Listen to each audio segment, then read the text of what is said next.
Assalamualaikum warahmatullahi wabarakatuh. Innal hamdalillah nahmaduhu wa nasta'inuhu wa nastahdihi wa nastaghfiruhu wa natubu ilayhi wa na'udzu billahi min shururi anfusina wa sayyiati a'malina. May yahdihillahu fala mudilla lahu wa may yudlil fala hadiya lahu.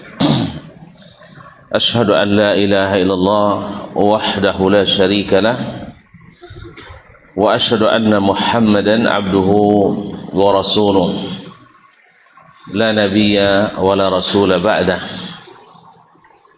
Ya ayyuhalladzina amanu taqullaha haqqa tuqatih wa la tamutunna illa wa antum muslimun.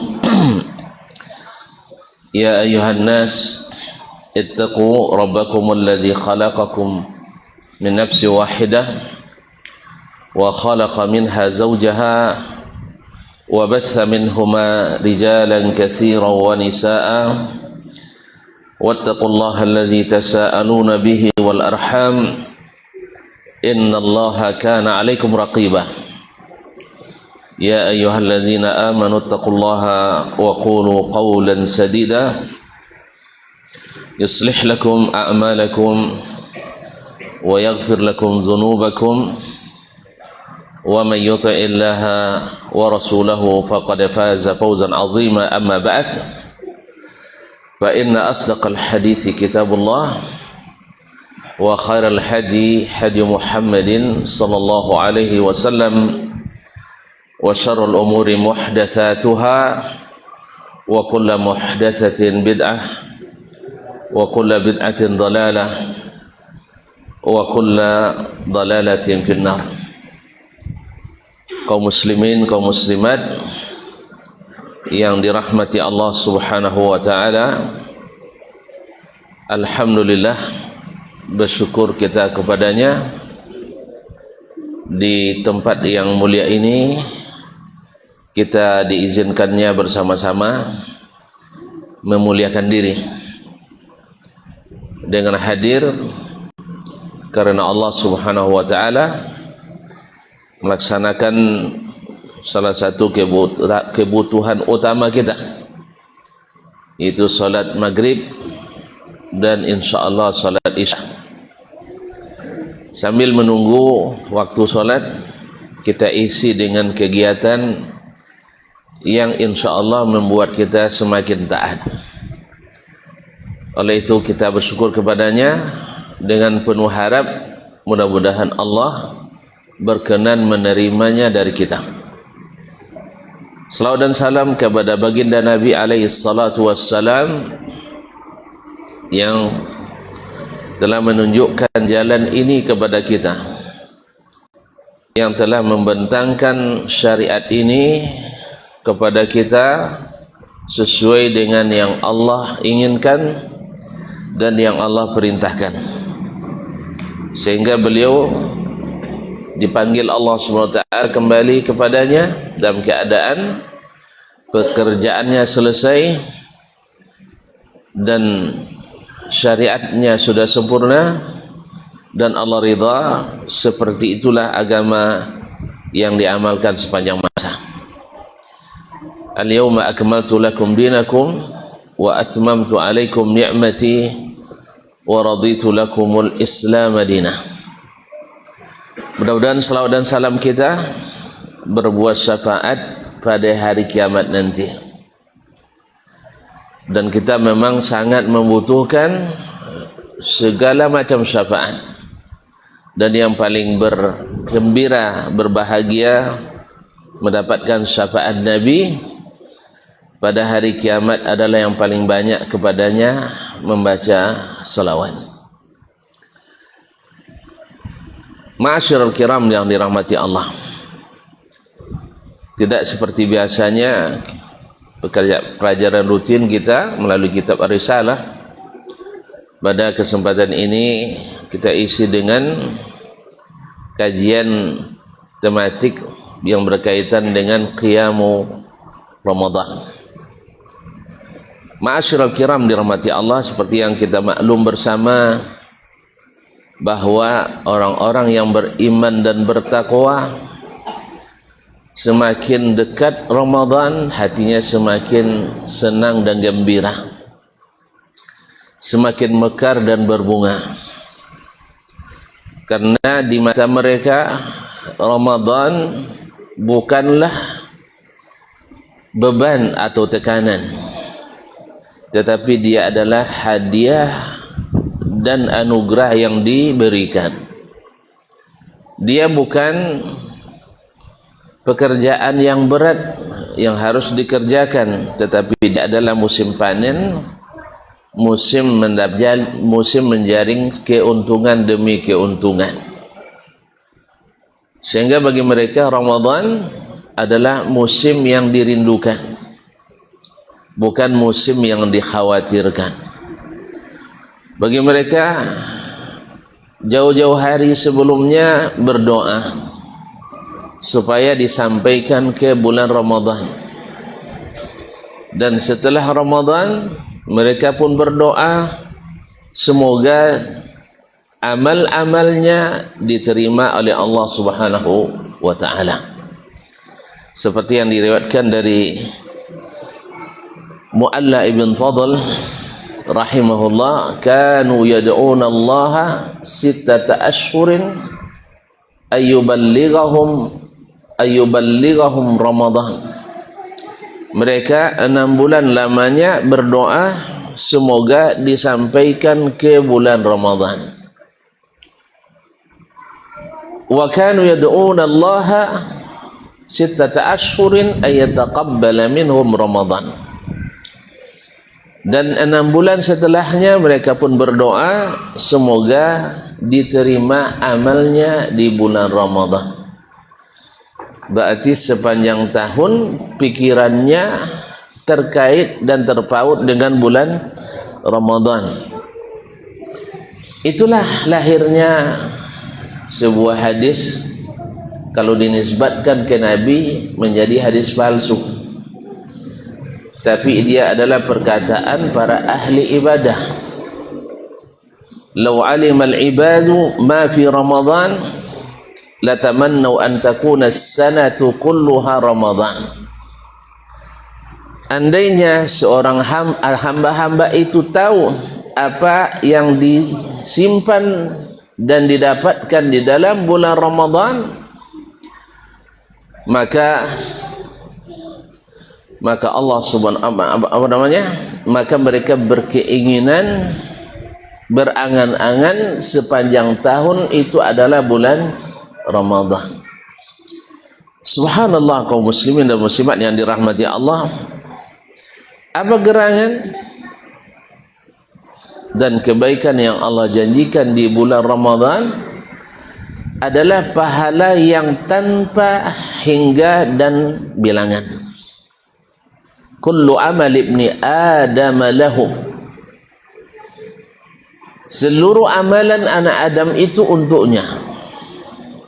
Seperti yang diriwayatkan oleh Ibn Abbas dari Nabi alaihi salatu wassalam dalam Sahih Bukhari, seluruh amalan anak Adam itu untuknya. Al-hasanatu bi asyri amthaliha. Satu kebaikan dilipat gandakan menjadi 10 kali lipat gajinya, pahalanya, ila 700 dhi'fin, sampai 700 kali lipat. 10 kali lipat sama dengan 1000%. Kalau 700 kali lipat sama dengan,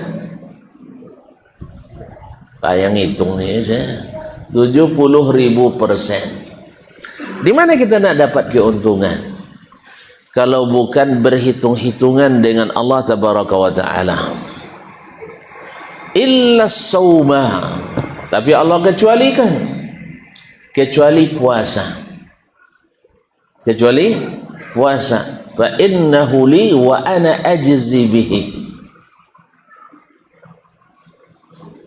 Sesungguhnya puasa itu khusus untukku. Keikhlasannya benar-benar karena Allah Subhanahu wa taala. Maka Allah maka Allah katakan fa ana ajzi bihi, saya yang akan siapkan balasannya. Berapa balasannya? Enggak diberitahu. Supaya apa? Supaya nanti surprise. Tahu surprise? Kejutan. Fala ta'lamu nafsun ma ukhfiya lahum min qurrati a'yun jazaa'an bima kanu ya'malun. Setiap diri tidak tahu apa yang disembunyikan baginya pahala. Di antaranya ada qurratu a'yun yang menunjukkan pandangan mata. Jadi kalau seandainya kita kaum muslimin dijanjikan balasan besar, tapi angkanya dirahasiakan, gimana sih? Penasaran enggak? Penasaran enggak? Orang penasaran, kira-kira lalai atau tidak? Mungkin dia melalaikan? Enggak. Makanya Allah sengaja berikan ini. Allah berikan Allah janjikan balasan yang tak ditetapkan angkanya. Kalau ibaratnya, kalau tuan-tuan suka uang, tuan-tuan diberikan cek open check. Itu open check? Tidak pernah nerima ya. Yang terus tidak pernah nerima open check ini saya juga. Ya. Dibuat open check artinya kemana bank pun laku. Berapapun angka yang dituliskan akan cair. Mau? Mau sekali. Jadi kaum muslimin dan muslimat dirahmati Allah, inilah Ramadan. Nah, masa berlakunya hanya 1 bulan, ayyaman ma'dudat. Hanya beberapa hari saja. Paling lama 30 hari. Paling cepat 29. Subhanallah. Hari-hari yang itu bagi mereka yang menikmati terasa hanya sebentar sekali. Baru kemarin kita ribut-ribut ya tentang kapan mulai puasa. Ini mulai ribut nih ya. Dan mulai orang was-was. Ini puasa versi apa ini? Memang di negeri ini susah ditebak. Ya, karena apa? Karena semua orang boleh berkreasi dalam beragama. Padahal Nabi sudah membatasi dalam beragama. Kalau tuan-tuan nak berkreasi masalah duniawi silahkan. Di masalah agama tidak usah. Cukup apa yang kata Nabi alaihissalam. Tapi kita tidak. Ini mulai was-was ya. Ini puasa Ramadan dimulai tanggal berapa? 18 Februari, 19 Februari, atau 9 Februari. Iya, bagi yang punya akses langsung dengan telepon 101, ya bisa nelpon Allah Ta'ala, bisa 10 hari lebih cepat. Ada lagi syekh yang bisa langsung ke bulan, nengok anak bulan ke rumah bulan, lebih duluan puasa 3 hari. Ada lagi yang sudah menetapkan puasa tanggal 18 ya, 18, tapi bukan Ramadan, tapi 18 Februari. Yang benar puasa? Yang benar puasa tanggal 1 Ramadan. Ingat, selama umat Islam menetapkan puasa dengan 1 Ramadan, insya Allah tak akan terjadi serumah beda puasa beda raya. Jelas? Selama umat Islam masih menetapkan puasa dimulai 1 Ramadan, bukan pakai Februari, bukan pakai Maret, bukan pakai Mei, April, mereka tak akan berselisih puasa dan raya dalam satu rumah atau satu kampung. Makanya kita menyerukan kepada siapapun yang sudah merubah ketetapan Allah dan Rasul, menetapkan puasa tidak dengan Ramadan tapi dengan bulan Masehi, maka untuk segera bertaubat kepada Allah SWT. Ini sebab menimbulkan kekeliruan dan kekacauan di antara umat. Kalau dulu tidak, paling berbeda orang Sumatera Barat dengan orang Riau tidak ada masalah, sah? Iya, mereka sudah takbiran, kita masih puasa tanggal 30 Ramadan. Tidak ada perselisihan, sebab kita nggak tahu juga mereka sudah raya atau belum. Ini yang parahnya, menantunya masih sudah raya, mertua masih puasa, tinggal di PMI pula, Perumahan Mertua Indah. Besok tahun depan bilang sama anak perempuannya, kalian jangan raya di sini lagi. Kaum muslim.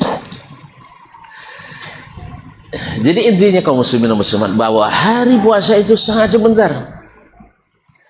Dan targetnya ada apa? Targetnya adalah melunasi semua hutang-hutang.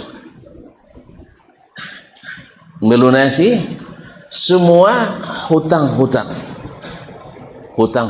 dosa. Karena setiap dosa yang kita lakukan itu adalah hutang. Dan semakin banyak hutang, semakin lambat perjalanan kita untuk pulang ke negeri asal kita. Mana negeri asal? Surga. Sebab di sana orang berhutang, kalau tak dimaafkan tak bisa masuk.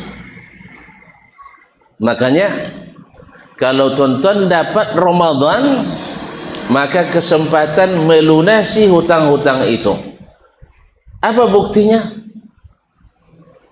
Apa buktinya? Nabi SAW mengumumkan ada 3 kesempatan kita atau 3 amalan kita yang diandalkan di bulan Ramadan yang menyebabkan seluruh hutang-hutang kita dilunaskan atau diputihkan. Ada yang tahu? 1, man sama Ramadana imanan wa ihtisaban ghufira lahu ma taqaddama min dzambih. Barang siapa yang berpuasa Ramadan karena iman. Apa makna karena iman? Meyakini ini perintah Allah dan melaksanakannya karena patuh pada perintah Allah. Wahtisaban, dan berharap pahala hanya dari Allah. Ghufira lahu ma taqaddama min dzambih, diampuni dosanya yang telah berlalu. Kalau sudah diampuni dosa, apa hasilnya? Kalau diampuni dosa, masuk surga. Makanya setiap kita mati, nih, tuan-tuan mau mati kan? Tidak mau. Kita mau mati. Sah? Apa doa yang selalu kita ucapkan untuk orang mati? Tidak pernah solat jenazah, weh. Allahumma ighfir lahu, sah? Warhamhu, wa'afihi, wa'fu anhu. Masya Allah. Minta ampunan. Kenapa? Karena semuanya pulang bawa utang, bawa dosa. Makanya minta diampuni. Dan sebesar-besar penghapus dosa adalah berpuasa di bulan Ramadan. Bahkan mengalahkan jihad fisabilillah. Allah tidak percaya ya? Ini minta dalil juga semua ya. Nah, mengalahkan jihad fisabilillah. Ada 2 orang saudara masuk Islam, yang satu meninggal syahid fisabilillah, Yang satu hidup setahun sampai bulan puasa, setelah itu mati bukan syahid fisabilillah. Malamnya Talha bin Ubaidillah, sahabat yang dijamin masuk surga, bermimpi bahwa dia sampai di depan pintu surga. Datanglah penjaga keluar lalu memanggil masuk surga. Siapa yang dipanggil pertama? Yang berpuasa 1 kali Ramadan. Dipanggil, masuk, diantar ke dalam. Habis itu keluar lagi, dipanggil yang kedua, yang mati syahid tadi. Allah. Terus yang ketiga, Talha berharap, saya mudah-mudahan dipanggil. Tapi kata malaikat, belum. Kenapa belum? Belum mati. Ya, itu syarat dia. Jadi tuan-tuan kalau mau masuk surga, minta mati, tapi jangan bunuh diri ya, masuk neraka. Nah, kalau mau masuk surga, mati dulu. Cuman masalahnya, ya, pastikan husnul khatimah. Bukan sembarang mati. Wala tamutunna illa wa antum muslimun. Lalu Talha berharap dia dipanggil, tapi ternyata kata malaikat, lissabat, kamu belum, balik dulu. Jadi kalau ada nanti Kiai Haji Habib Syekh Buya mengatakan sering masuk surga, maka beri dia cap Dajjal. Ini dia Dajjal ya, pembohong besar kalau dia belum mati. Sudah ya. Jadi kalau ada yang ngaku-ngaku sering keluar masuk surga, udah capek katanya keluar masuk surga, mana ada orang dari surga capek, aduh, itu tandanya bohong tuh. Masa ada orang masuk surga capek, ahli surga tidak ada capeknya. Ada ahli surga capek? Enggak. Maka ahli surga tidak ada yang mau tidur. Tiduran ada, tidur enggak? Macam bulan enggak tiduran. Bini banyak. Gitu. Kan bini banyak kan? Kan dapat bidadari tuan-tuan. Hurun in. Hur itu jamak ahwar. Haura, maaf. Haura dan in aina. Jadi beberapa banyak hur, banyak aina. Tahu aina tu? Kalau wanita Arab disebut hal imra'atun aina, matanya besar. Seperti mata? Woi, mata? Tidak tahu mata indah. Ya Allah ya Rabbi, mata? Tidak tentu tahu mata indah ya. Seperti mata? Mata duit. La ilaha illallah. Mata uang. Ini nyinggung kaum ibu aja tuan-tuan. Bukan. Kalau mata yang indah itu seperti Ainul Ghazal.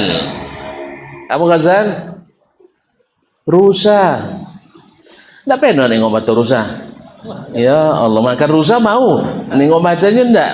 Jadi mata indah disebut mata rusa. Jadi kalau besar mata seperti mata rusa disebut aina. Nah, tengok besok aja lah. Jangan sekarang, kita belum masuk kajinya. Jadi kaum muslimin dan muslimat dirahmati Allah. Yang kedua, man qama ramadana imanan wa ihtisaban ghufira lahu ma taqaddama min dzambih. Tak maaf tadi, mimpi tadi. Ya, kan mimpi tak begitu saja di dasar hukum ya. Sah? Tapi mimpi itu rupanya sampai ke Nabi alaihissalatu wassalam.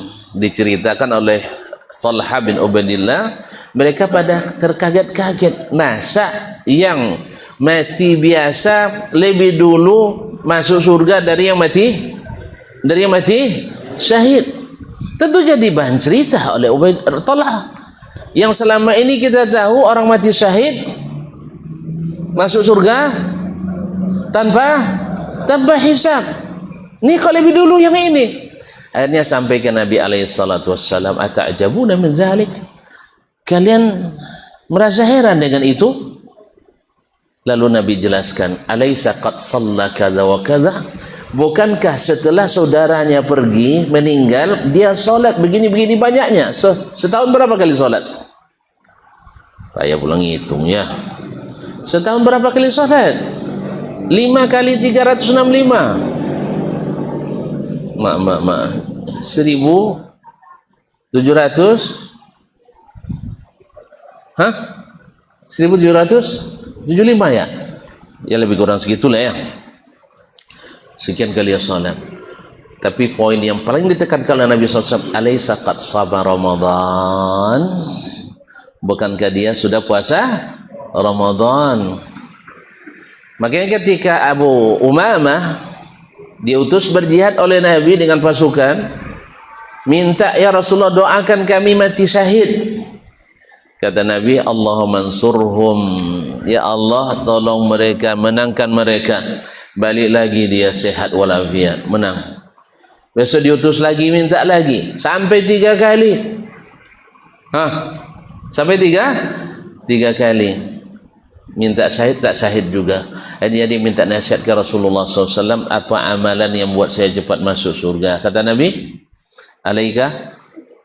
alaika bisawmi, kamu jaga puasa, fa innahu la idlala, karena puasa tidak ada tandingannya, la mithlala, tidak ada tandingannya.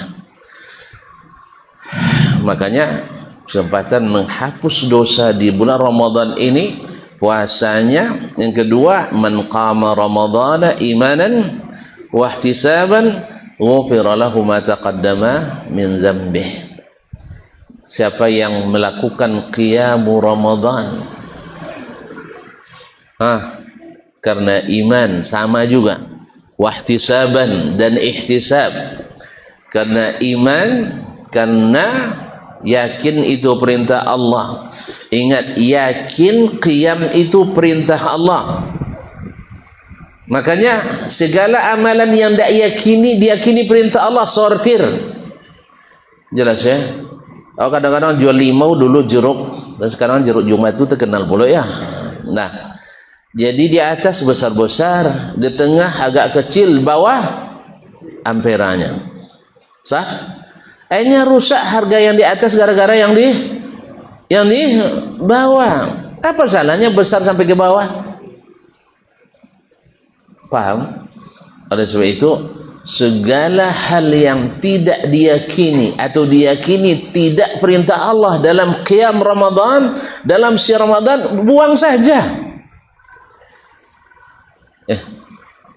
Ustaz, enak aja Ustaz bilang buang ya, karena itu amalan bagus.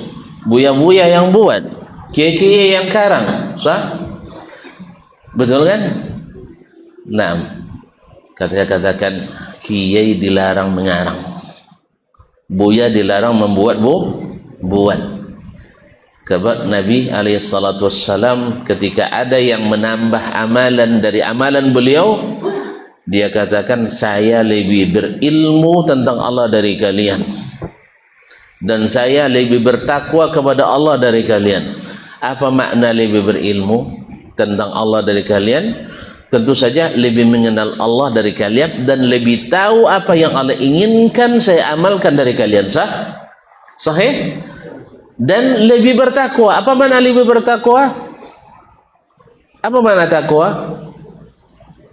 Nak lupa semua Dina. Memang perlu ngaji terus kita. Betul itu.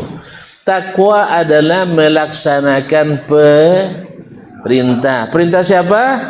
Perintah buya, perintah kiai, perintah Habib. Perintah siapa? Perintah Allah.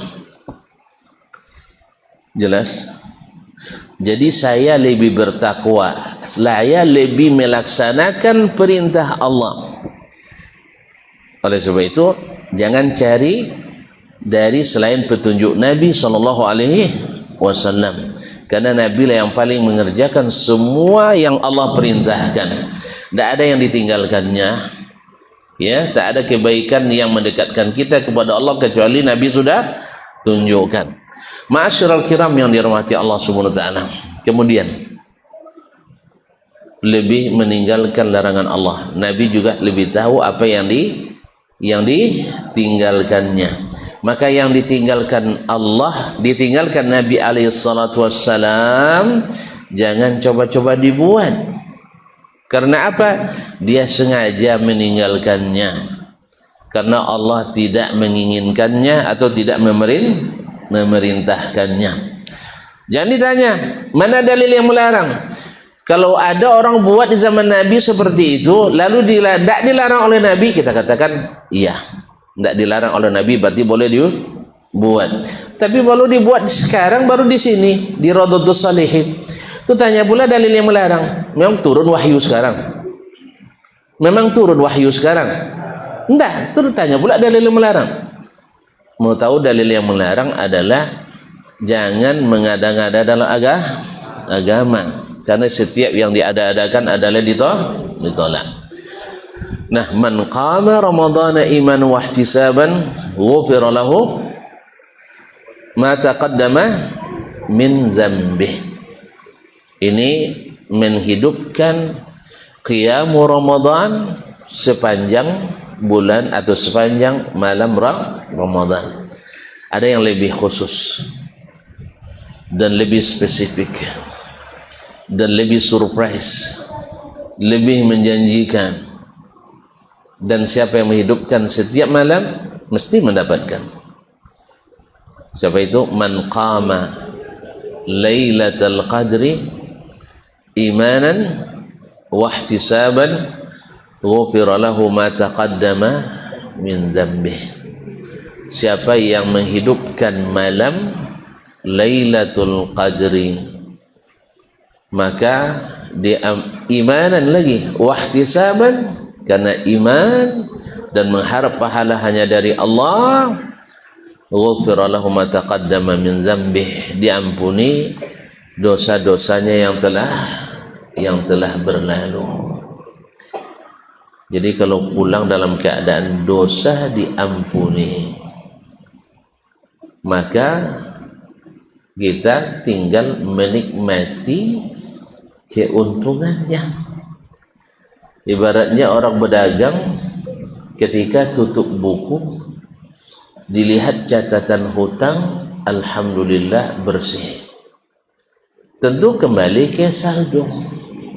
Disinilah nanti surprise itu datang. Jelas kaum muslimin? Jelas. Disinilah datang nanti kejutan itu. Disinilah datangnya hadiah yang tak dikira-kira itu. Allah datangkan sesuatu yang di luar dugaan, dan itu menggembirakan dan menyenangkan. Dan itu diberikan bagi orang-orang yang berpuasa. Wa ana ajzi bihi.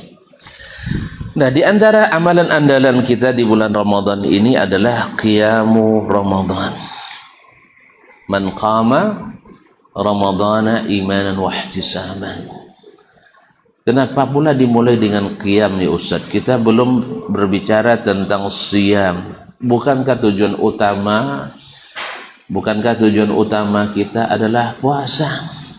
Kenapa pula tentang qiyamu Ramadan pula? Yang pertama, memang ini pesan sponsor, memang pesan sponsor judulnya.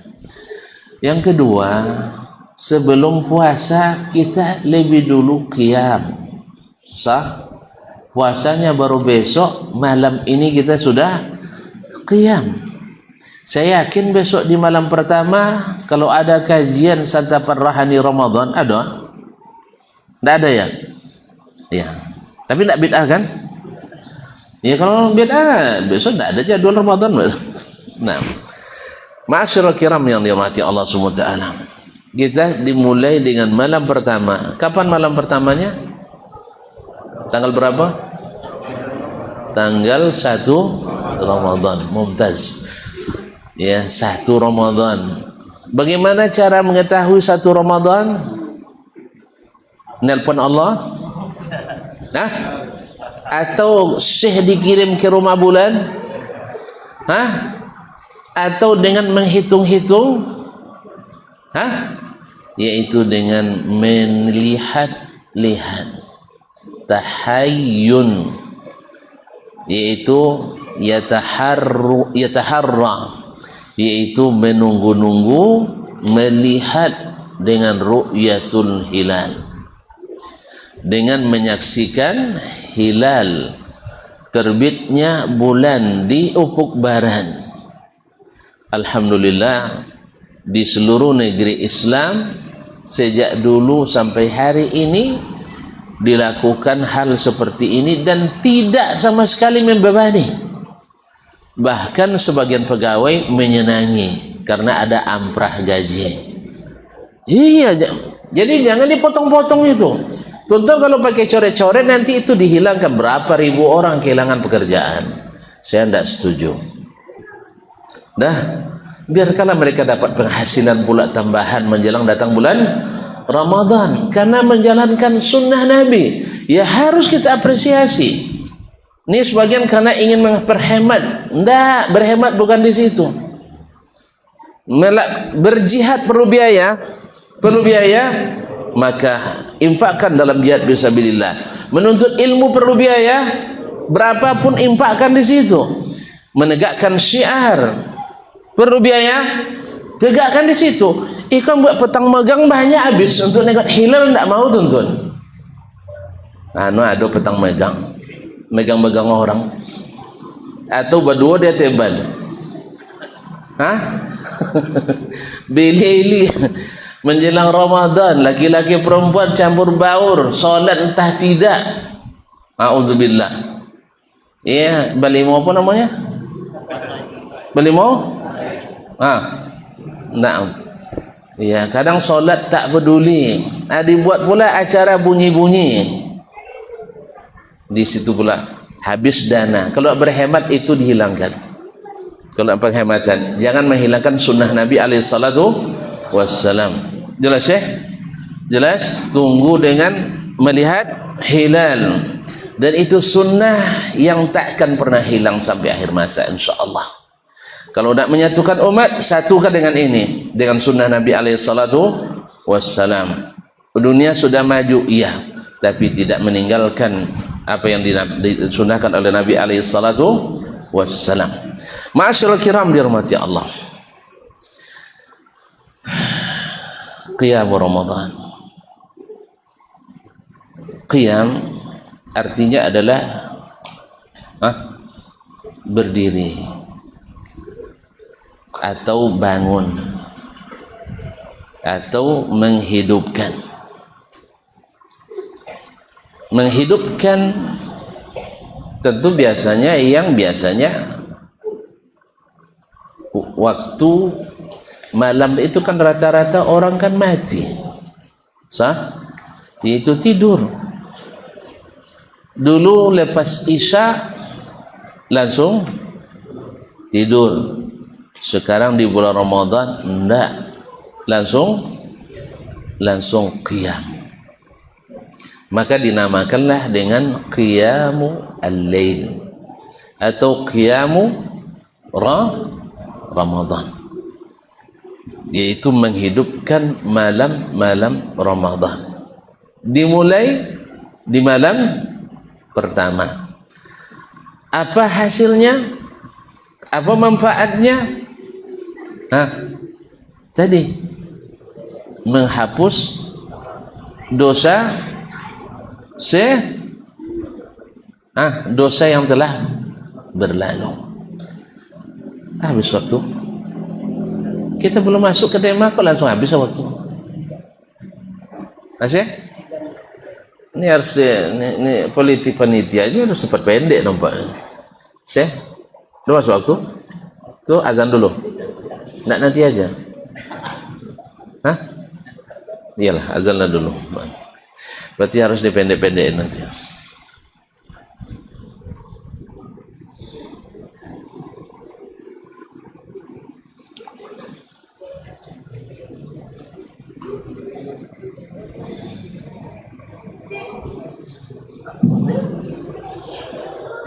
Allahu Akbar,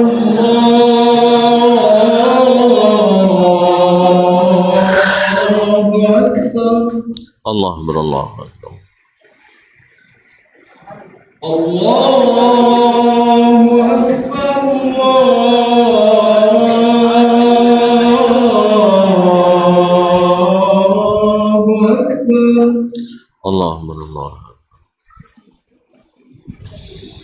أشهد أن لا إله إلا الله.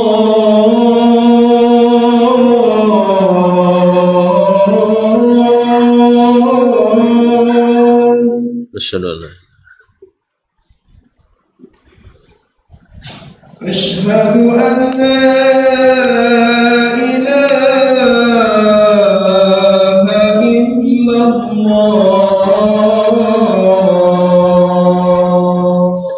أشهد أن لا أشهد أن محمدا رسول الله.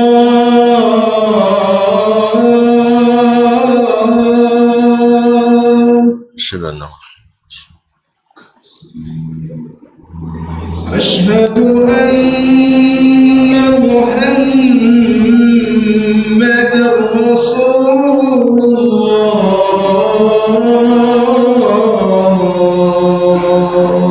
أشهد أن حي على الصلاة.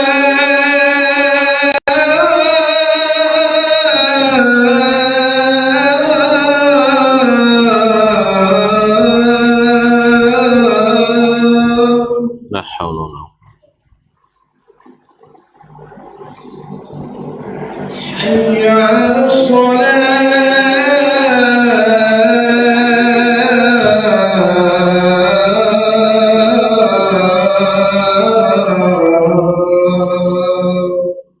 لا حول.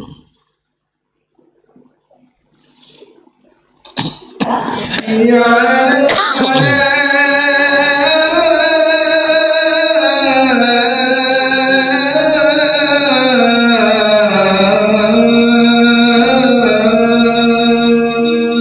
لا حول ولا قوة. حي على الفلاح.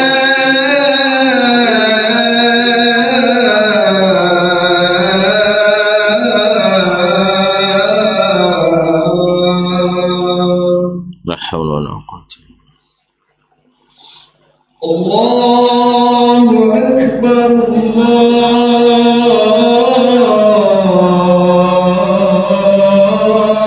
أكبر. الله أكبر الله أكبر. لا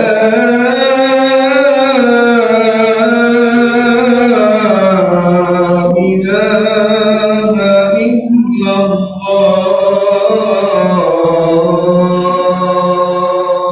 وأنا أشهد أن لا إله إلا الله. اللهم صل على اللهم رب هذه الدعوة التامة والصلاة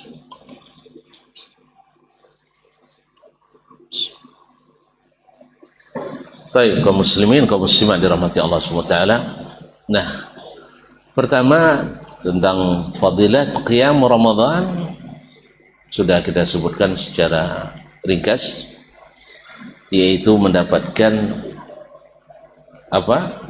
Keutamaan yang paling utama, yaitu mengampuni dosa-dosa yang telah lalu.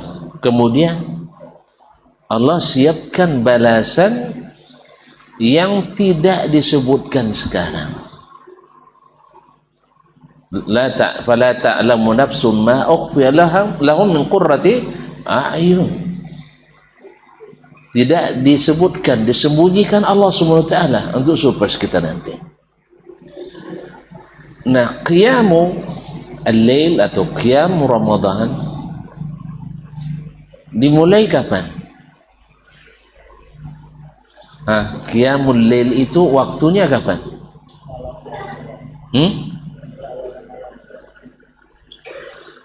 Awal malamnya kapan mulai malam? Dengan terbenamnya matahari.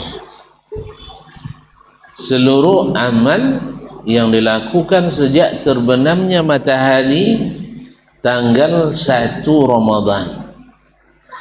Kan tanggal berubah bukan tengah malam, tapi adalah saat tenggelam matahari. Itu sudah masuk qiyamul lail. Jadi amalan qiyamul lail sudah terhitung sejak terbenamnya matahari. Jadi andainya tuan-tuan salat misalnya sunat setelah maghrib, nah salat sunat setelah maghrib selain sunat rawatib, misalnya salat sunat mutlak, itu sudah terhitung qiyamu al-lail. Loh kok bisa Ustaz? Jadi ada qiyamul lail, ada salat witir, ada salat tahajud, ada salat yang di bulan Ramadan tarawih. Ada qiyamul lail secara umum, seluruh salat malam itu adalah qiyamu al-lail. Semua solat malam adalah qiyamu al-lail. Siapa yang salat di malam hari itu namanya qiyamu al-lail. Apa bedanya dengan tahajud? Dia juga di malam hari. Salat tahajud adalah ba'dal hujud. Apa hujud? An-naum. Di salat yang didirikan setelah tidur. Setelah tidur, wa minal laili fatahajjad nafilatan lak asa yab'athaka rabbuka maqaman mahmuda. Wa minal laili fatahajjad, di waktu malam maka solat tahajudlah. Dan solat tahajud ini adalah solat yang paling berat, makanya pahalanya paling besar, paling berat dan paling besar, karena saat itu saat indahnya mimpi. Kapan itu tahajud? Di sepertiga malam pertama, bagian kedua. Kan afdalu, sebaik-baik salat malam itu adalah salatnya Daud alaihissalam. Salat Daud alaihissalam. Gimana dia?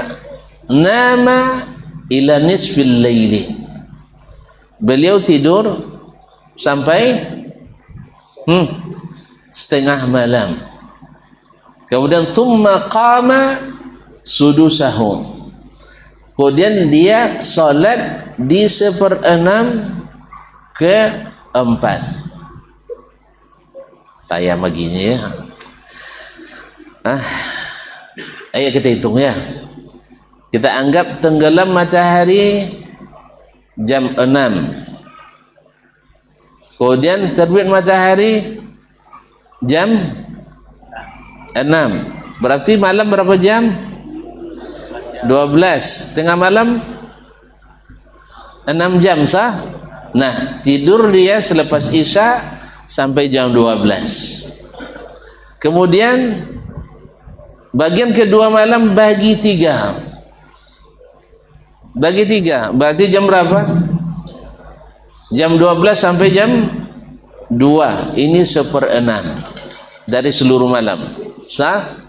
Kemudian dari jam 2 sampai jam 4. Ini 1/6 yang ke 5. Sah? Kemudian dari 4 sampai terbit matahari itu adalah 1/6 yang ke 3. Jadi beliau bangun di 1/6 yang keempat tadi, kemudian tidur menjelang subuh. Berapa kali tidur malam tuh? 2 kali. Ini yang payah atau yang susah? Ini yang payah. Dia juga yang susah. Dan ini adalah afdal qiyamu al-lail. Abdul qiyamul lail. Jelas ya? Nah, apa pula bedanya qiyamul lail dan tahajud dengan solat witir.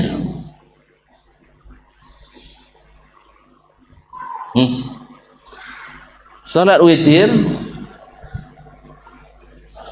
tidak boleh dikerjakan kecuali setelah isya. Solat witir tidak dikerjakan kecuali setelah isya. Dan bila ada tahajud atau bila ada tarawih atau ada qiyamul lail, maka witir adalah yang terakhir atau penutup. Berdasarkan hadis Nabi sallallahu alaihi wasallam, ij'alu akhirah sambunglah, ij'alu akhirah salatikum bil laili witran.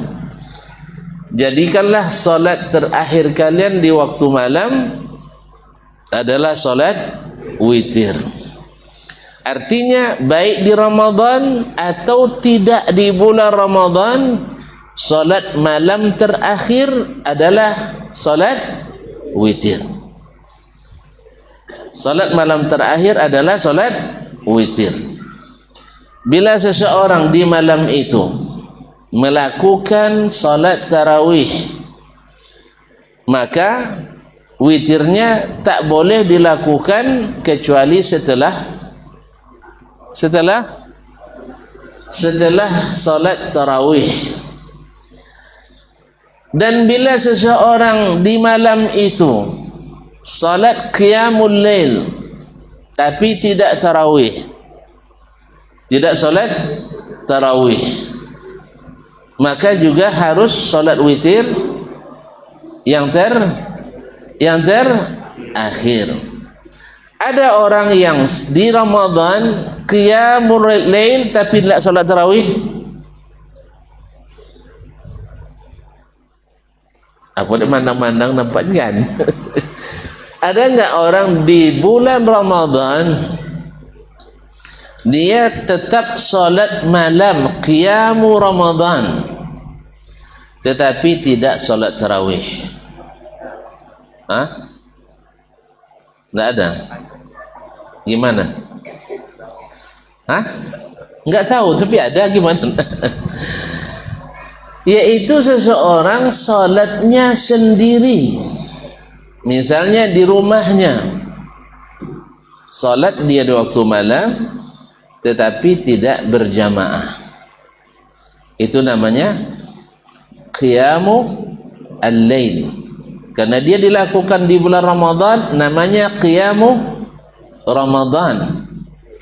Sedangkan salat tarawih mesti dilakukan bersama di masjid. Tak pernah dengar ini? Tak pernah dengar? Woi, di zaman Nabi alaihi salatu wassalam, orang salat tarawih di mana? Di rumah. Yang benar. Ya Syekh. Ada imamnya Ubay bin Ka'ab, ada imamnya Mu'ad bin Jabal. Terus antum bilang di rumah. Di mana salat tarawih waktu itu di zaman Nabi? Berarti tarawih bid'ah dong kalau di zaman Nabi tidak ada. Ini pro bid'ah hasanah ini. Di mana orang salat waktu itu? Diriwayatkan oleh Imam Malik dan Muwatta, dan juga diriwayat masyhur bahwasanya sejak zaman Nabi sallallahu alaihi wasallam sampai masa Umar bin Khattab radhiyallahu anhu, orang salat tarawih di Masjid Nabawi tapi berkelompok-kelompok. Paham tak kelompok-kelompok? Imamnya tidak satu orang.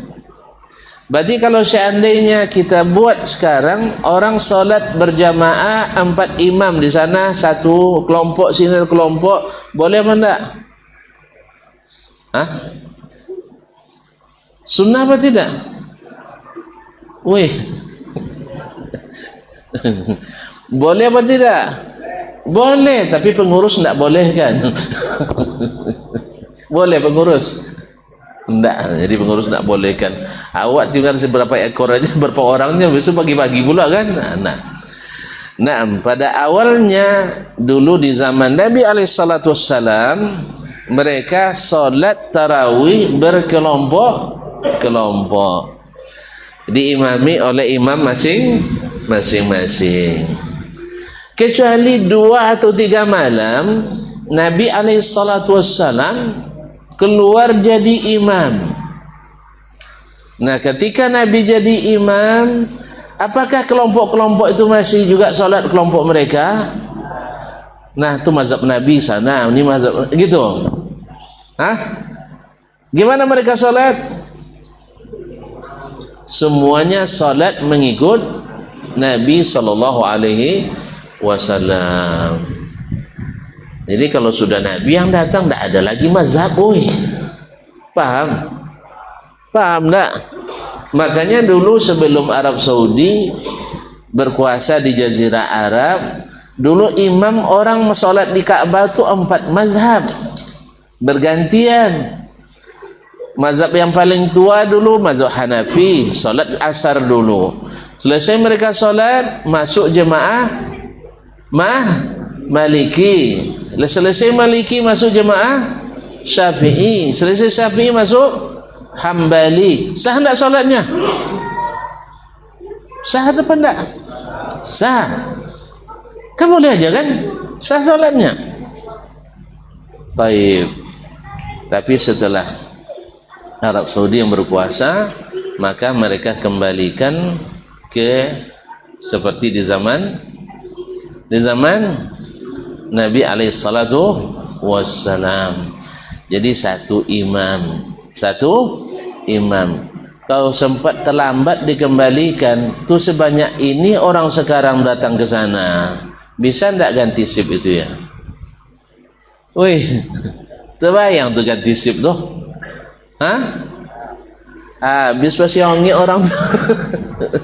Itu banyak injak tu kan? Apalagi kalau mazhab Syafi'iyah pula, lama pula zikir je kan. Habis waktu maghrib belum juga selesai la ilaha illallah je kan, sampai pula 1000 kali malam Kamis malam Jumatnya. Habis itu keluar pula besek kan. Tidak jadi jemaah yang lain salat. Alhamdulillah, untung disatukan dengan sunnah Nabi sallallahu alaihi wasallam.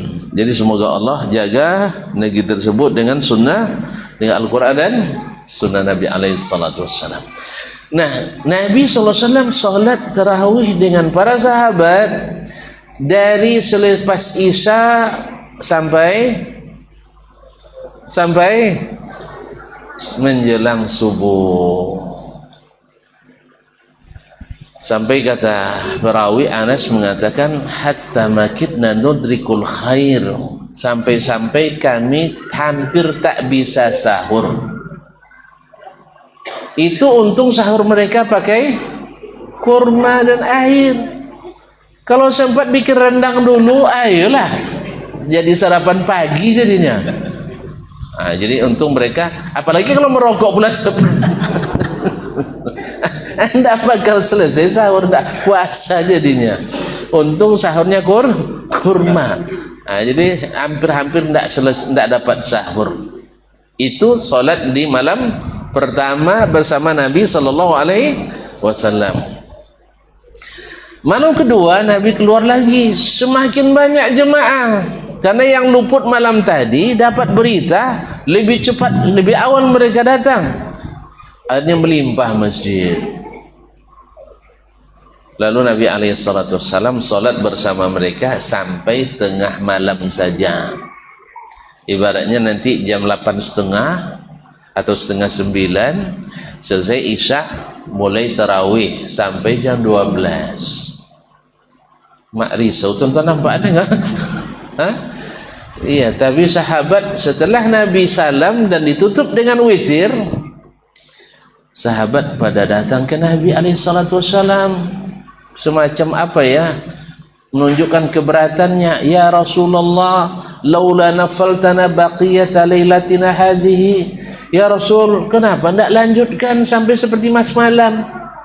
Apalagi yang tidak ikut semalam kan masa rugi kan? Sah? Kalau kita tidak, untung tidak ikut semalamnya. Nah, ini mereka minta, kenapa tidak diteruskan? Disitulah kita dapat keuntungan dari mereka bertanya itu. Nah, mereka nanya bukan minta keringanan, tapi minta ditambah. Tapi kita yang dapat kita yang dapat bagian kebaikannya. Apa itu kata Nabi alaihi salatu wassalam? Tidak usah. Sebab man sallama al-imami hatta yansarif kutiba lahu qiyamul lailah.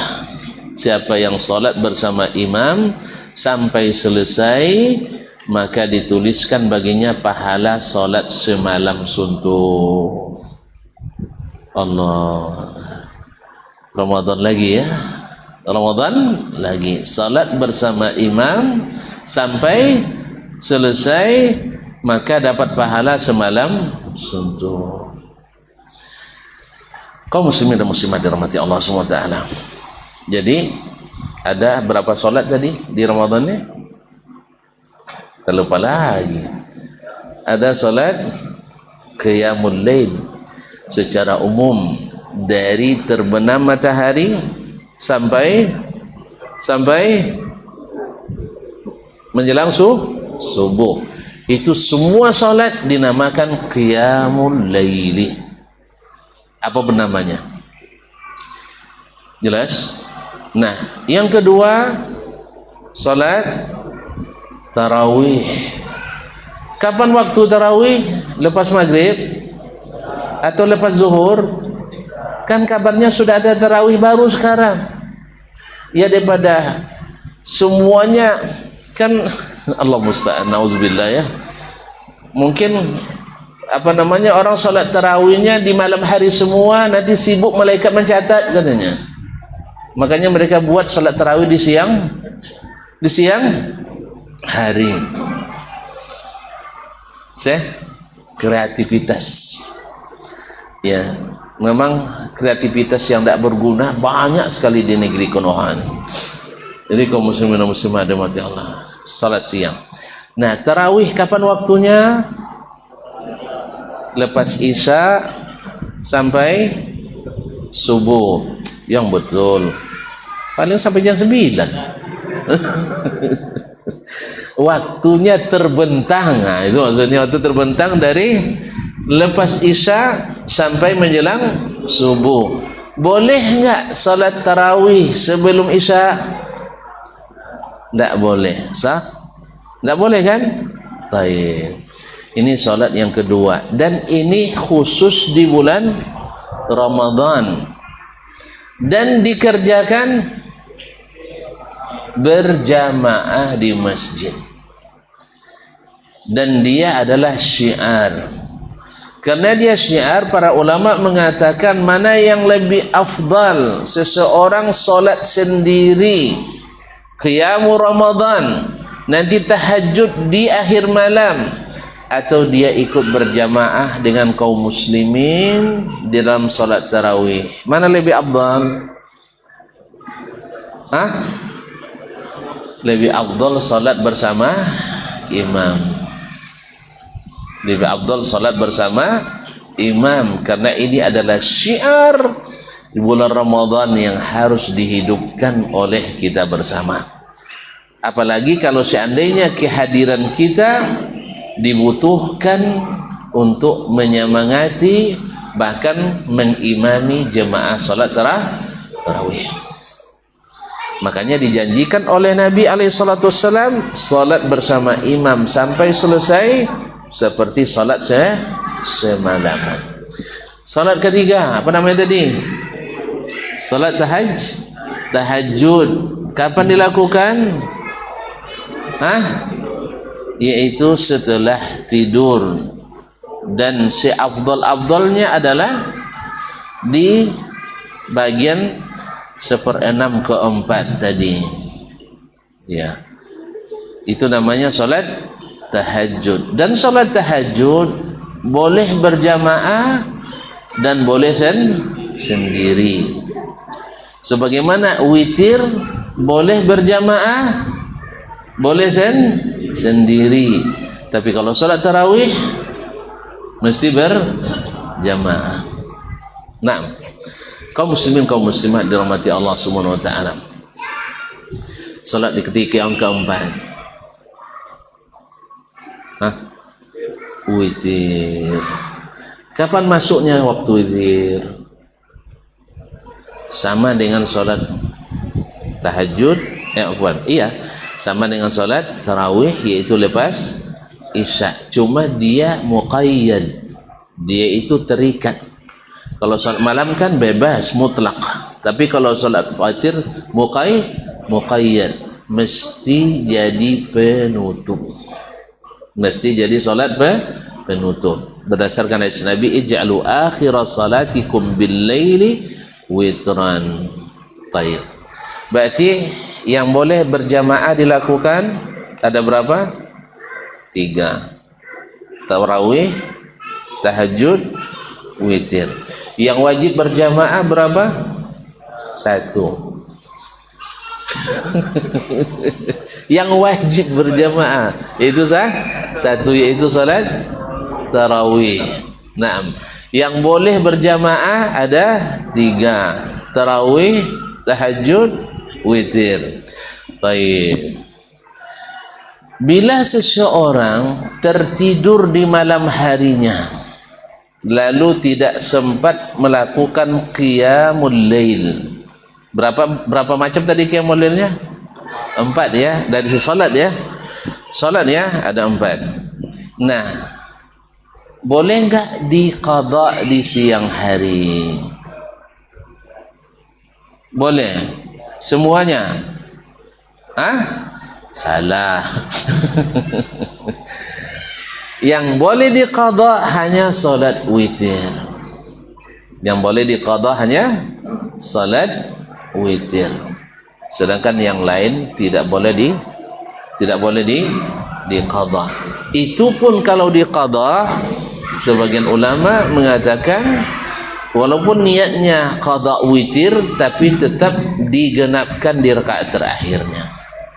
Misalnya dia qadhanya 11 rakaat witirnya ya, jadi di yang ke rakaat ke-11 dia tambah 1 rakaat, jadi 12. Sedangkan yang lain tidak diqadha. Itulah sebabnya kenapa sebagian ulama mengatakan salat witir itu wajib, karena tidak ada salat yang diqadha kecuali salat wajib. Sah? Wih, ada salat sunat diqadha? Enggak kan? Salat sunat enggak diqadha kecuali 2, witir dan salat sunat subuh. Makanya kalau ada nanti tuan-tuan temukan, misalnya seorang ulama mengatakan salat sunat subuh itu wajib berdasarkan tadi, karena diqadha. Tapi jamaahir atau pada umumnya ulama mengatakan salat sunat subuh itu adalah sunat. Apa dasar mereka mengatakan wajib? Karena Nabi tak meninggalkannya, dalam musafir pun tak tinggal, dalam perang pun tak tinggal. Salat sunat subuh. Demikian juga dengan salat sunat witir. Nabi musafir pun tetap salat sunat witir, walaupun tidak melakukan salat yang sunat yang lain, rawatib dan sebagainya. Jadi selesai bahwasanya salat yang malam yang diqadha adalah salat sunat witir. Sekarang kita pada umumnya kan salat tarawih sahih, dan salat tarawih dilakukan di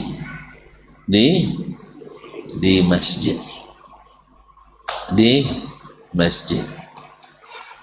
berjamaah. Satu jemaah atau jemaah berbeda-beda? Mau digaris jemaahnya, mau dipisah, buat 2 trip 3 trip, atau satu jemaah semuanya?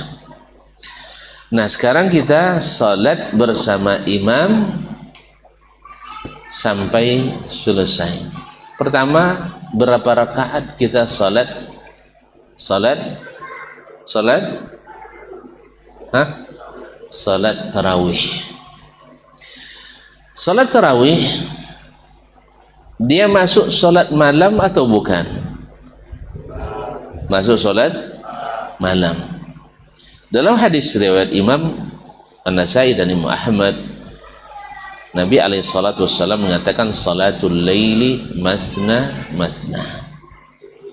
Salat malam itu dua rakaat. Tentu yang dimaksud oleh Nabi SAW salat sunat. Karena kalau masuk salat wajib maghrib 3 rakaat, isya 4 rakaat sah. Dan yang dimaksud oleh Nabi adalah salat sunat yang sifatnya mutlak, bukan muqayyad. Apa salat sunat mutlak? Yaitu salat malam, atau salat qiyamul lail, atau salat tahajud, karena dia bersifat mutlak. Yang muqayyad apa? Salat witir. Salat witir dia mesti ganjil, kemudian mesti jadi penutup. Terbanyak rakaatnya 11, tersedikit 1. Bila seseorang takut masuk waktu subuh, maka dia berwitir 1 rakaat. Nah, oleh sebab itu terjadi khilaf di antara ulama dalam memahami hadis Aisyah radhiyallahu anha bahwa Nabi SAW tidak menambah salat di Ramadan atau di luar Ramadan lebih dari 11 rakaat. Lalu dia jelaskan, shalla arba'an fala tas'alu an husnihinna wa tulihinna. Dia salat 4 rakaat, jangan tanya indah dan panjangnya. Thumma shalla arba'an fala tas'alu husnihinna wa tulihinna. Jangan tanya panjang dan indahnya. Thumma shalla thalathan. Kemudian salat 3 rakaat. Pertama, apakah ini perbuatan Nabi ini membatasi atau tidak?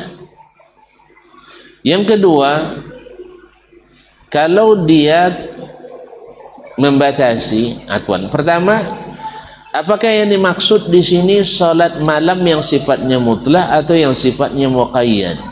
Yaitu yang mutlak ya qiyamul lail, sedangkan yang muqayyad adalah salat witir. Sebagian mengatakan ini salat witir, sebab yang salat malam Nabi tercatat dalam hadis-hadis yang sahih, di antaranya yang paling sahih dan sharih hadis Zaid bin Khalid Al-Juhani, bahwa salat malam Nabi itu dilihatnya di bulan Ramadan 2 rakaat. 2 rakaat. Di sini Aisyah menjelaskan 4 rakaat. Maka wallahu alam sebagian menafsirkan itu sebagai salat witir. Salat witir. Jadi batasan salat witir adalah 11 rakaat baik di bulan Ramadan atau di luar Ramadan. Kemudian salat witir bisa dilakukan fardan. Apa makna fardan? Artinya 1 kali salam semuanya. Dan bisa juga dilakukan zaujan, yaitu berpasangan, artinya 2 2 2 1 misalnya, atau 2 1, atau 2 2 1, atau 2 2 2 1, atau 2 2 2 2 1. Itu namanya zaujan. Atau bisa dengan fardan, yaitu 1 kali salam semuanya. Itu salat witir. Sedangkan salat malam, kata Nabi, masna 2 rakaat. Oleh sebab itu jumhur ulama mengatakan bahwasanya salat malam itu baik di Ramadan atau di luar Ramadan tidak ada batasannya. Berapa yang diinginkan, berapa yang disanggupi, berapa yang disepakati. Kalau berjamaah di Ramadan kan mesti bersama. Sah? Ramadan kan mesti bersama, tentu kesepakatan bersama, kemampuan bersama. Kita kan ibarat mata rantai ini. Ada yang rantainya kekuatan 20 ton, ada yang kekuatannya 200 kilo. Nah, kalau dipaksakan 220 ton semuanya nih, azab yang 200 kilo nih, putus dia, sehingga akhirnya malam ketiga nggak nampak lagi. Mana bang tak sholat tarawih?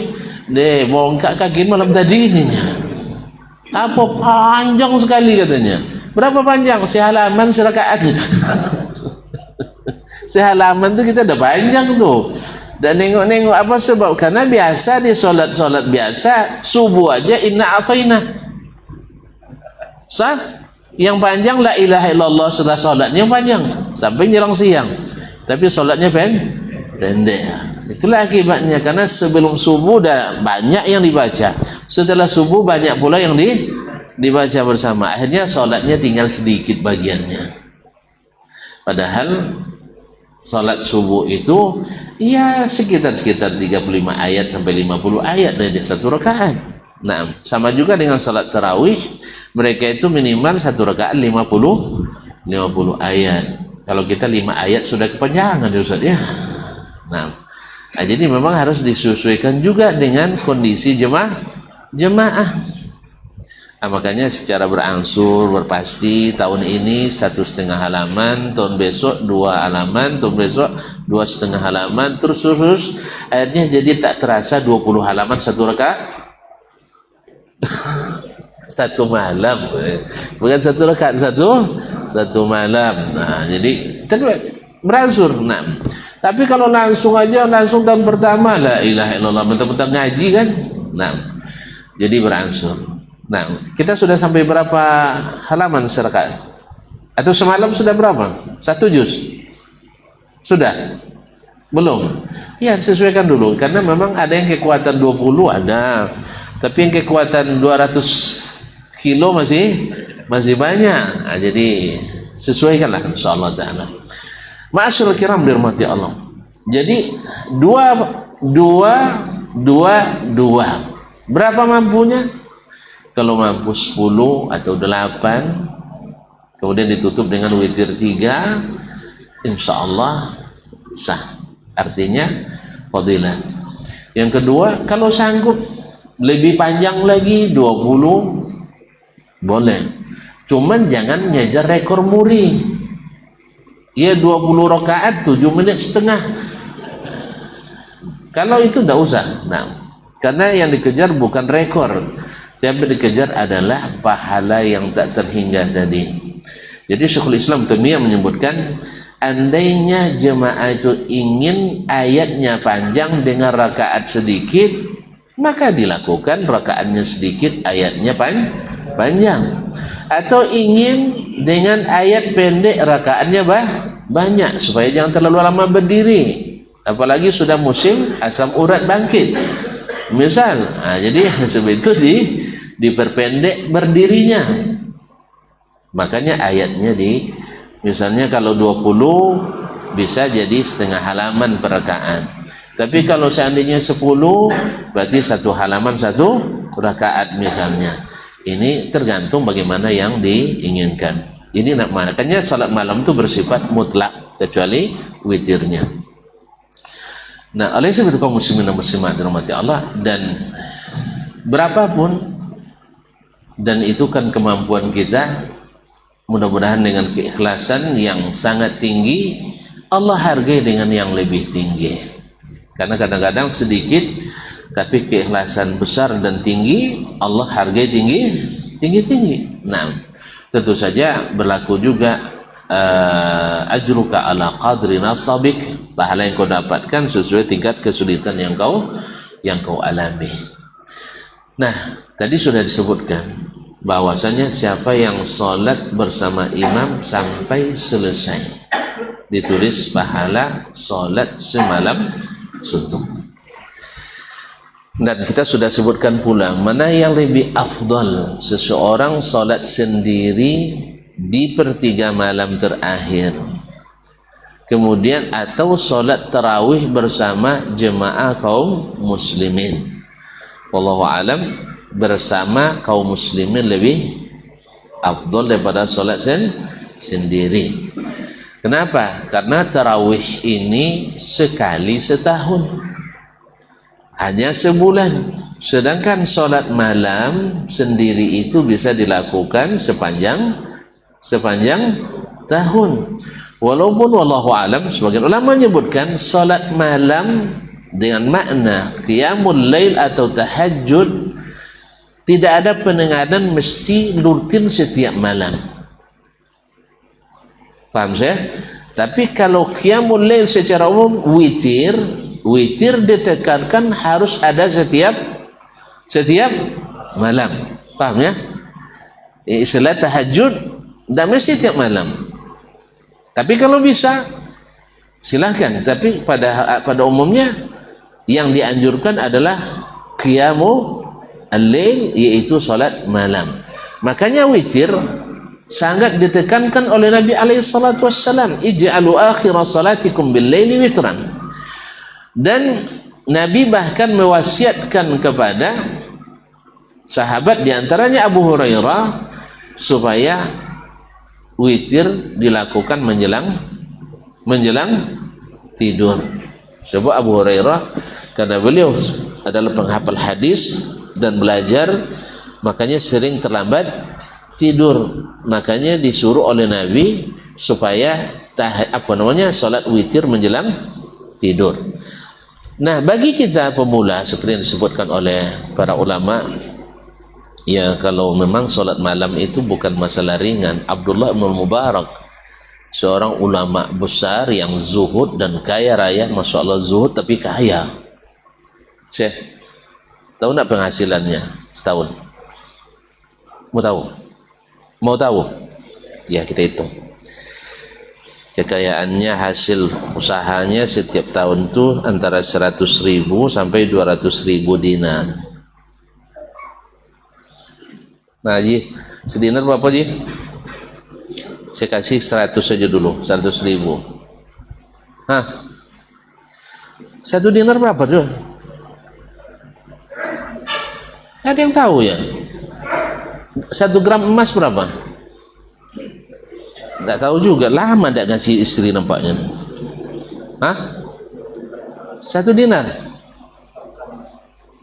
1 dinar 4,2 gram. Nah, 1 gram berapa? Hah? Ini dinar nih, masya Allah. Oh, bukan. Allah musta'an. Jadi 100, anggap aja lah 7.000 ya, 7 juta.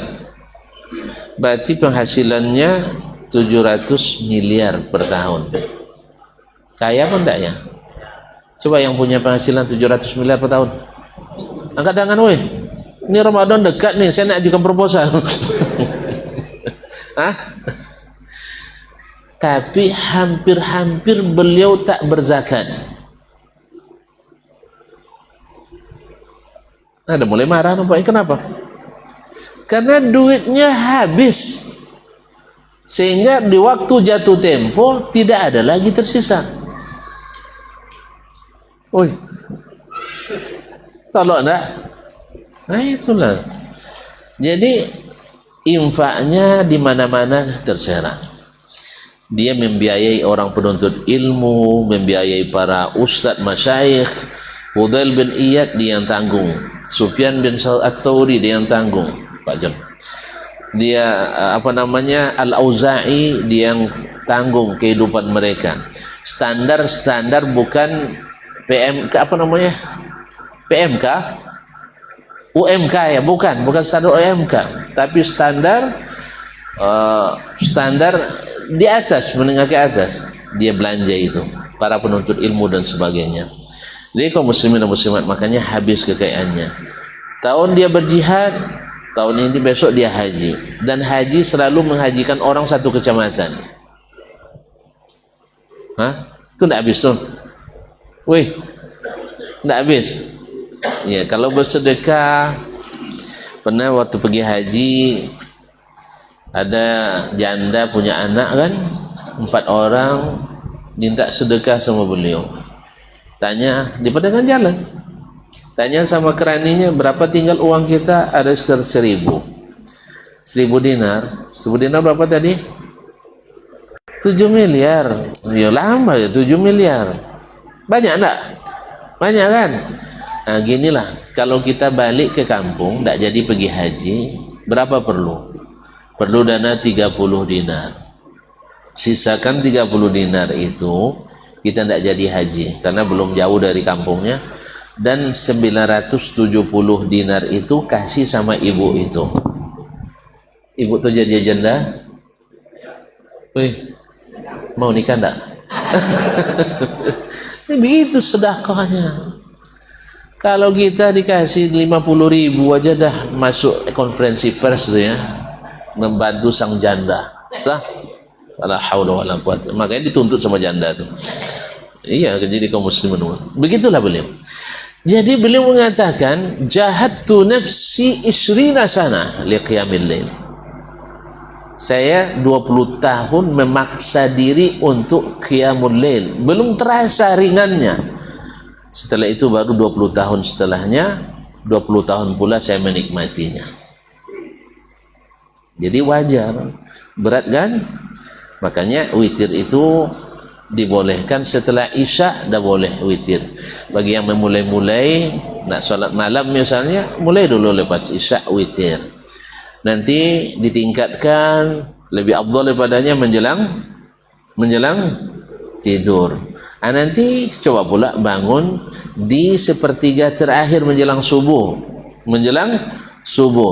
Nanti tingkatkan lagi, majukan ke 1/4 yang kedua tadi, seperti Daud alaihissalam. Dan ini yang dilakukan oleh baginda Nabi alaihissalatu wassalam. Sehingga setelah qiyamul lail, setelah tahajud, beliau sempat tidur sebentar menjelang azan subuh. Makanya banyak di antara para ulama tidak diketahui oleh istrinya sendiri qiyamul lail. Sebab apa? Dia tidur dulu, dia tidur sebelum azan subuh, sehingga seolah-olah dia bangun oleh azan. Awak lalu jadi qiyamul lail lah, marah-marah sama istri. Allah musta'an. Jadi kaum muslimin dan muslimat, begitulah Arab. Jadi dia melatihnya 20 tahun, baru setelah itu 20 tahun berikutnya dia menikmatinya. Itu Abdullah bin Mubarak rahimahullah ta'ala. Makanya salat witir dilakukan boleh menjelang tidur atau bahkan selepas salat isya. Tapi sebelum isya tidak boleh. Jadi kaum muslimin dan muslimat. Nah, sekarang banyak pertanyaan. Jangan-jangan di sini ada. Assalamualaikum, untuk wanita mana yang lebih baik, salat tarawih sendiri di rumah atau berjamaah di masjid? Saya katakan tadi, kalau nak tarawih di masjid. Akhwat ini kan akhwat nih. Dia kan nanya mana bagi wanita, kan wanita akhwat kan. Bagi wanita mana yang lebih baik, salat tarawih sendiri di rumah atau berjamaah di masjid? Kalau nak tarawih di masjid bersama kaum muslimin. Tapi mana yang lebih afdal, salatnya di rumah daripada di masjid? Wallahu alam, bagi wanita tetap di rumah lebih afdal. Tapi jangan dilarang. Kalau dilarang nanti tidak berisi masjid. Wanita tidak dilarang ke masjid, apalagi kalau di masjid ada kuliahnya, ada ilmunya, di rumah tak dapat. Maka ada hal-hal lain yang membawa wanita harus ke masjid. Tapi kalau untuk solat saja di rumah lebih afdal. Jangan solat sunat, solat wajib saja lebih afdal di rumahnya. Tapi kita tidak boleh melarang wanita ke masjid. Nah, bahkan solat Jumat pun wanita boleh datang. Dan kalau dia ikut solat Jumat, tidak perlu lagi solat zuhur. Maka aneh bin ajaib, sebagian umat Islam setelah solat Jumat, solat zuhur pula mereka berjamaah. Kan aneh bin ajaib. Tapi apa boleh buat, ada juga yang melakukannya. Bolehkah solat tarawih itu dicicil? Janganlah. Malam ini 4, besok 2 gitu ya. Oh bukan, misalnya habis isya 4 rakaat, nanti pas sahur 4 rakaat lagi. Mau imamnya kayak gitu? Imamnya mau nih, enggak? Sendiri salat malam boleh saja. tidak ada masalah. Ya misalnya sekarang antum sholat bersama imam, sholat tarawih kan, kemudian nak nyambung qiyamul lail nanti selepas sholat tarawih bersama imam, boleh apa tidak? Ini masalah baru nih. Ini yang sering tonton debat-debat itu, sah? Yang sering tonton perdebatkan, sahih? Sahih? Nah, gimana caranya? Gimana? Hah? Kalau mengacu ke Nabi alaihissalam tadi, ketika beliau di malam kedua atau malam ketiga sholat hanya sampai pertengahan dan langsung witir. Apa permintaan sahabat? Minta dilanjutkan, sah? Lalu kata Nabi apa?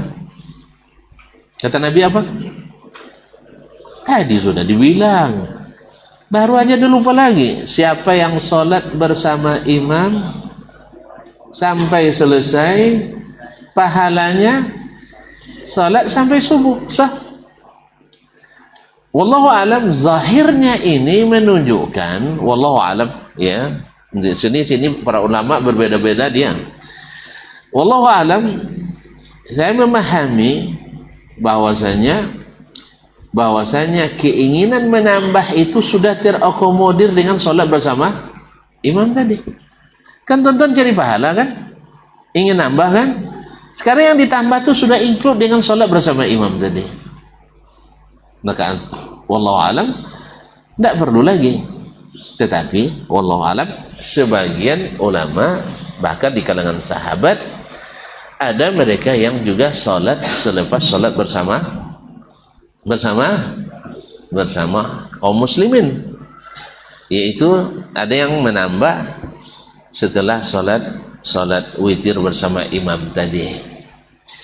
Oleh sebab itu terjadilah beberapa pemahaman atau beberapa pendapat dalam masalah ini.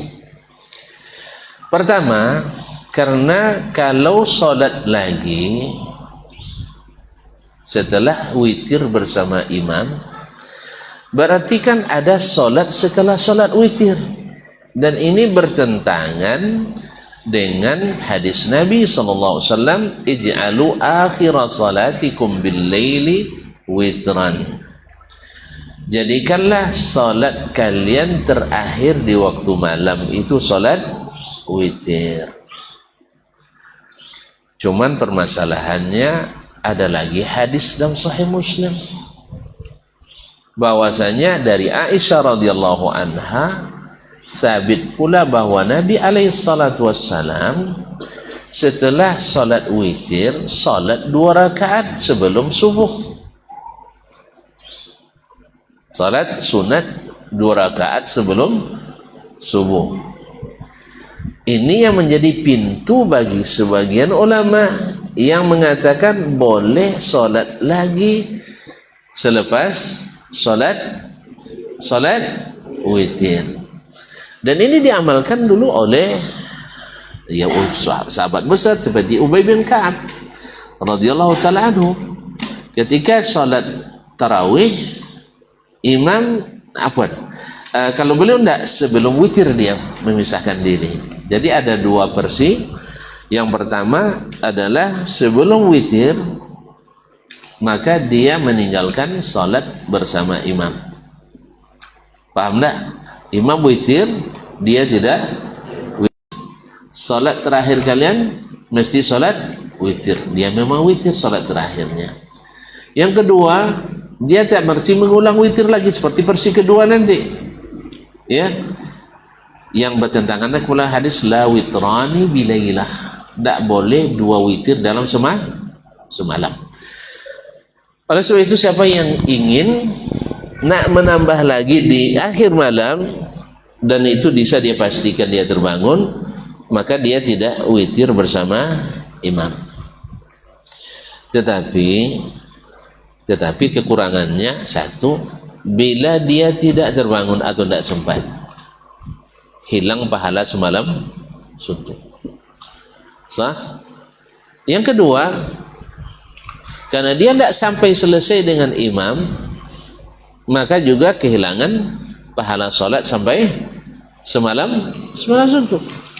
Apalagi dia sebagian mungkin beda mungkin dengan sahabat tadi. Ubay tidak selesai di masjid, dia sambung sampai menjelang subuh. Kalau kita kadang nambah 2 rakaat, kejar-kejaran pula tuh sambil nyiapkan masak indomie itu sahur. Jadi wallahu alam, maka yang paling, kalau saya ya, yang paling rekomendasikan adalah ikut sholat bersama imam sampai selesai. Wallahu alam. Nah, bagi yang nak kembali sholat walaupun sudah sholat bersama imam, boleh tidak dia sholat lagi? Tadi saya katakan sebagian ulama membolehkan lagi berdasarkan hadis Nabi tadi alaihi salatu wassalam, walaupun sebagian mengatakan itu dinasakh atau karena ada sebab, ada sholat karena ada sebab, yaitu sholat karena sholat sunat wudhu misalnya, sholat sunat wudhu, artinya bukan sholat sunat yang tabi' li sholatil lail, bukan khusus sholat malam, tapi dia karena ada sebab yang lain. Pada asalnya tidak, karena Nabi juga tidak melazimkan itu. Nabi juga tidak melazimkan itu. Kemudian tidak witir lagi,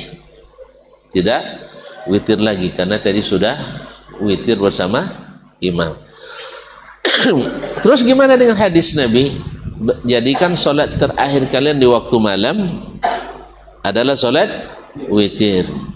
Di sini terpaksa mereka mentakwil. Maknanya sholat terakhir kalian di waktu malam itu witir, bukan sholat witir yang terakhir, tapi adalah bilangannya witir. Apa makna witir? Ganjil. Kalau tadi sholat bersama imam 11, lalu saya tambah 2, 13, tambah 2, 15, tambah 2, 17, tambah 2, 19, tambah 2, 21 misalnya, berarti akumulasi angkanya tetap witir, tetap ganjil ya. Tapi ini khilafuz zahir, ini tidak sesuai dengan makna yang aslinya, karena ketika Nabi menyebutnya witran, itu bukan witir secara bahasa, tapi witir secara istilah, yaitu sholat witir. Dan itu yang umumnya dia lakukan oleh Nabi alaihissalam. Nah, yang kedua, cara yang kedua adalah yaitu naqdul witr, yaitu membatalkan witir pertama. Gimana cara membatalkannya? Salat dia 1 rakaat. Nah, gimana cara 1 rakaat ini? Terbagi 2 porsi lagi. 1, ketika imam salam salat witir, ketika imam salat tarawih tadi salat witir, selesai salam dia tidak salam, tambah 1 rakaat lagi. Nah, ini menurut kebanyakan ulama tidak sah. Apa sebab? Karena berbeda perbuatan imam dengan perbuatan makmum. Mukhalafatul imam bisa membatalkan sholat. Maka ini tidak direkomendasikan oleh sebagian besar ulama. Ada sebagian yang mengatakan itu boleh. Kalau setelah itu diriwayatkan dari Ishaq bin Rahuya atau selainnya, tapi ini rata-rata dikritisi oleh para ulama, ini tidak sah. Sebab dia namanya sholat, niatnya witir, tapi kok beda jumlah rakaat. Sah? Paham tak? Niatnya sholat witir, tapi amalannya berbeda. Imam 3, dia 4. Kemudian 2 sholat dalam 1 sholat. 1 sholat witir sah, 1 sholat pembatal witir. Jadi oleh sebab itu maka ini tidak direkomendasikan. Maka masuk orang ke cara kedua, yaitu apa? Witir sebelum dia mulai sholat lagi. Ini witir namanya linaqdil witir. untuk membatalkan witir yang pertama, atau lebih jelasnya menggenapkan witir yang pertama. Tadi kan 11, lalu dia sekarang sholat satu rakaat sehingga genap 12. Itu dia sholat Masya Allah dua, dan terakhir dia tutup lagi dengan witir. Nah, gimana ini? Gimana? Ini juga bertentangan pula dengan hadis yang lain, yaitu Nabi mengatakan la witrani fi lailah, tidak boleh 2 kali witir dalam semalam. Lalu dijawab oleh mereka, ada jawabannya. Orang mau kan tentu ada jawabannya. Jawabannya adalah sekarang kan tidak 2, 3 witir pembatal. Pertama witir bersama imam, kemudian witir yang membatalkan atau penggenap, kemudian witir penutup. Yang dilarang kan 2, ini kan 3. Sah? Nah, jadi 3. Nah, ini kena dalam ilmu ushul fikih mafhumul adat ghair mu'tabar. Artinya yang dilarang kan 2 tuh, berarti 3 tidak, mafhum mukhalafahnya kan gitu. Maka mafhum seperti ini menurut para ulama ghairu mu'tabar. Kalau 2 saja dilarang, apalagi 3. Bukan seperti yang dipahami oleh mereka bahwa yang dilarang hanya 2, kalau 3 nggak apa-apa. Jelas? Oleh sebab itu saya melihat wallahu alam semuanya bermasalah, baik yang mengulang tanpa witir lagi di belakangnya, atau yang membatalkan witir pertama sehingga kena 3 kali witir. Wallahu alam, yang selamat adalah pendapat yang pertama. Tapi bagaimanapun ya ada dasar masing-masing melaksanakannya. Kalau seandainya ada yang mengatakan dia melakukan, ya kita tidak berani pula mengatakan batal, karena larangan ini termasuk larangan 2 witir dalam semalam, atau perintah menjadikan witir sebagai sholat terakhir di waktu malam. Ini semuanya sunat. Kalau larangan sifatnya makruh, tidak sampai haram. Jelas? Ini kan tidak boleh 2 witir dalam semalam, sah? Lalu dibuat orang 2 witir semalam, berdosa? Tidak berdosa dia. Hukumnya makruh. Jelas? Atau khilafus sunnah, khilaf afdal. Afdalnya gimana? Witir 1. Afdalnya gimana? Witir sholat terakhir. Tapi kalau dilanggar orang, berdosa? Enggak. Jelas? Paham? Ya, kalau udah paham kita tutup lagi. Nah, ya barangkali sudah sangat jelas. Nah, ada pertanyaan lain lagi kadang-kadang. Bagaimana Ustaz?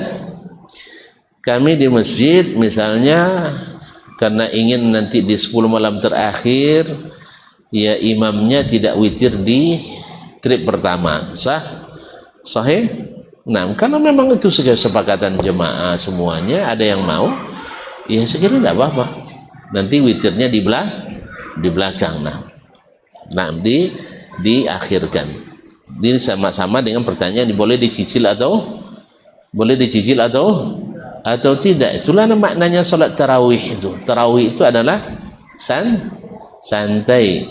Ya, kalau saya pernah hadir di Hail di wilayah timur Arab Saudi itu waktu tugas dakwah di bulan Ramadan, mereka sholat tarawihnya Masya Allah khususnya di malam-malam terakhir, Masya Allah sempat pula awak tidur antara 2 rakaat. Iya, lebih setengah jam istirahatnya, lebih setengah jam, kadang hampir sejam. Nah, jadi nunggu. Kalau sempat untuk pergi ke rumah makan dulu, pergi makan sempat. Nah, jadi sangat santai sekali. Wallahu ta'ala alam. Tergantung kebiasaan dan satu kesanggupan.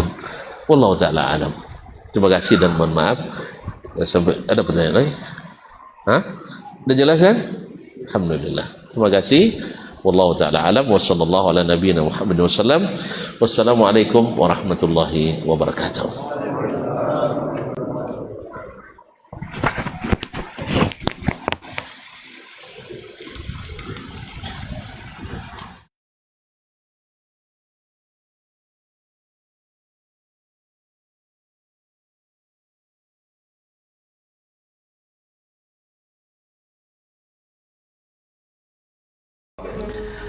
Bismillahirrahmanirrahim. Assalamualaikum warahmatullahi wabarakatuh. Alhamdulillah, kita sedang berada di Dimsha Travel.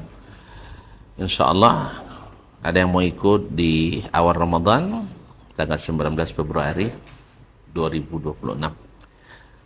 Sama-sama ketahui al-umratu ilal umrati kafaratul lima bainahuma.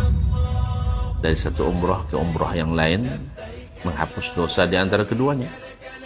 Lebih lagi, al-umratu fi Ramadan kahajjatin ma'a Rasulillah sallallahu alaihi wasallam, seperti yang beliau bilang, al-umratu fi Ramadan kahajjatin ma'i.